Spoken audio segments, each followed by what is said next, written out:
জসিমউদ্দিন রহমানীকে 2013 সালে 12 আগস্ট বরগুনা থেকে গ্রেপ্তার করা হয়। তিনি প্রায় 12 বছর কারাদণ্ড ভোগ করেছেন।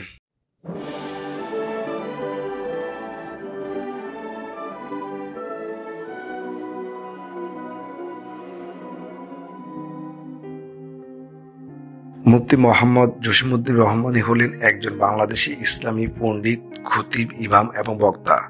2013 খ্রিস্টাব্দে তার ব্যাপারে আল কায়দার কথিত সহযোগী সংগঠন আনসারুল্লাহ বাংলা টিমের একজন আধ্যাত্মিক প্রধান হবার অভিযোগ করা হয় এবং 12 আগস্ট তাকে গ্রেপ্তার করা হয়। এরপরে আদালতে তাকে সন্ত্রাস বিরোধী আইনে অভিযুক্ত করে কারাগারে প্রেরণ করেন। যদিও তিনি সরাসরি কোনো হত্যা অথবা সহিংসতা জড়িত ছিলেন না, তবে নাস্তিকদের হত্যার পক্ষে তিনি মত দিয়েছেন বলে তার বয়ান বা ধর্মীয় আলোচনায় অনুপ্রাণিত হয়ে হত্যাকাণ্ড ঘটানো হয়ে থাকতে পারে এমন অভিযোগে তাকে 12 বছর কারাদণ্ড দেওয়া হয়। 2024 সালে আগস্টে তিনি মুক্তি পান।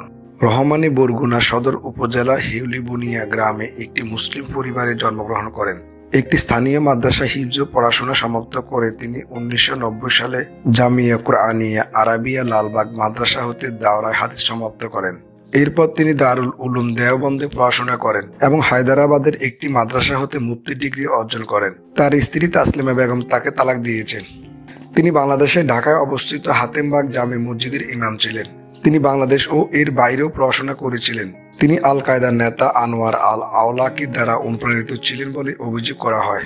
আনসারুল্লাহ বাংলা টিম নামে একটি ওয়েবসাইটে তার বার্তা প্রচার করত, যার সার্ভার পাকিস্তানে অবস্থিত।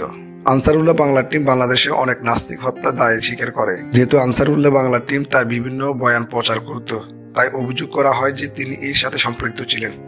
মোহাম্মদপুরে তার একটি মাদ্রাসা রয়েছে। ঢাকা বিশ্ববিদ্যালয় এবং নর্থ সাউথ বিশ্ববিদ্যালয়ে অনেক শিক্ষার্থী রাহমানিয়া মাদ্রাসা যাতায়াত করতেন বলে অভিযোগ রয়েছে। জসিমউদ্দিন রহমানীকে 2013 সালে 12 আগস্ট বরগুনা থেকে গ্রেপ্তার করা হয়। তিনি প্রায় 12 বছর কারাদণ্ড ভোগ করেছেন। ডক্টর মোহাম্মদ ইউনূসের নেতৃত্বাধীন অন্তর্বর্তীকালীন সরকারের সময় তিনি সন্ত্রাস সংক্রান্ত সমস্ত মামলায় জামিন পান এবং 2024 সালে আগস্টে তাকে মুক্তি দেওয়া হয়। তিনি আহমেদ রাজীব হায়দার হত্যা মামলায় উস্কানিদাতা আসামি হিসেবে কারাগারে ছিলেন।